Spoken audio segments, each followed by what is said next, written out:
VirtualBox.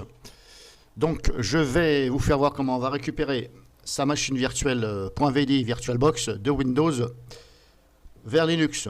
Alors j'ai choisi de faire dans ce sens-là. J'avais déjà fait une vidéo sur mon autre compte il y a une semaine passée, je crois, ou une semaine. Mais comme j'ai pas pris d'avance un petit peu, ben, j'ai un peu cafouillé. Mais j'y suis arrivé quand même. Donc je préfère la refaire pour vous faire voir au plus simple. Donc cette fois-ci, je la mets sur ce compte-là. Parce que j'ai mon ancien compte et mon nouveau compte. Donc des fois, ben, je mets un peu de vidéo dans le nouveau et j'en mets plus dans l'ancien. Donc j'ai récupéré la machine, j'ai fait un copier-coller du point VDI. Donc je l'ai récupéré de mon disque dur Windows et je l'ai mis ici. Je l'ai claqué ici, dans le dossier ici, de Manjaro. Alors je vais vous faire voir ça tout de suite. Dans les 2 secondes que je me rappelle, c'est laquelle? J'ai un trou de mémoire. KDE, non. Donc ça c'est la KDE. Donc c'est la GNOME. Donc j'ai copié GNOME. Ça je l'ai fait avant. C'est GNOME. J'ai fait copier-coller, je l'ai mis là. Alors vous ne la mettez pas dans ce dossier-là. Normalement elle doit être là-dedans. Vous ne la mettez pas dedans. C'est pas grave. De toute façon, qu'elle soit dedans ou pas, elle est sur le même disque dur. Sauf que bah, au lieu d'être dans le dossier, elle sera ici. Après vous pouvez très bien la mettre aussi dans Documents, par exemple, ou dans Téléchargement, etc., etc. Vous pouvez quand même aussi la mettre là-dedans, hein, si vous voulez, ici. Mais pas dans un dossier, ici, si vous voulez.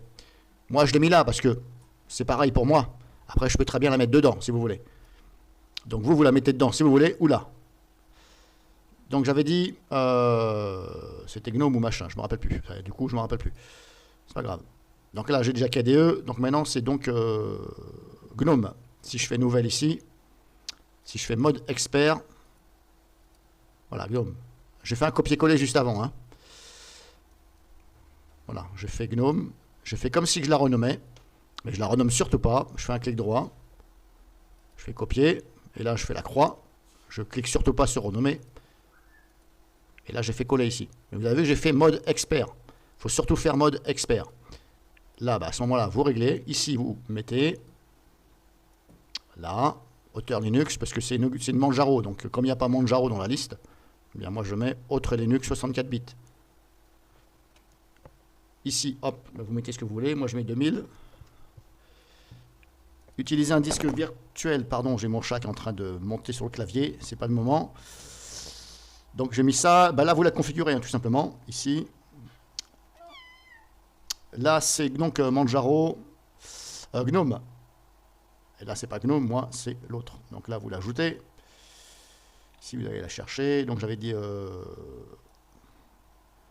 GNOME, j'avais dit. Donc, GNOME, ouvrir. Allez là, choisir. Donc là, c'est bon. Je l'ai choisi. Vous contrôlez ici qu'elle s'est bien mise. Ici, Manjaro. Donc là, c'est bon, là, c'est bon. Ici, GNOME, c'est bon. Et là, on fait créer. Mais normalement, il n'y a aucun souci pour que ça démarre.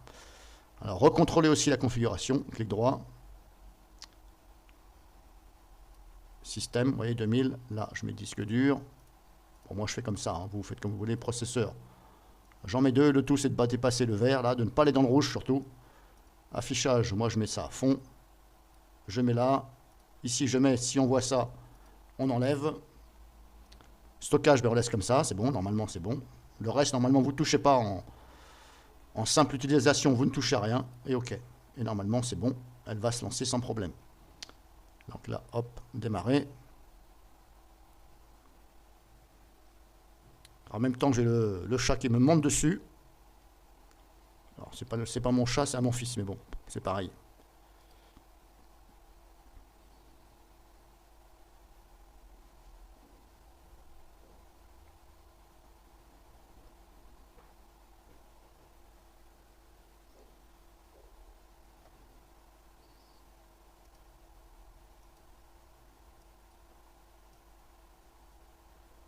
Bon, de toute façon, elle se lance, il n'y a pas de souci.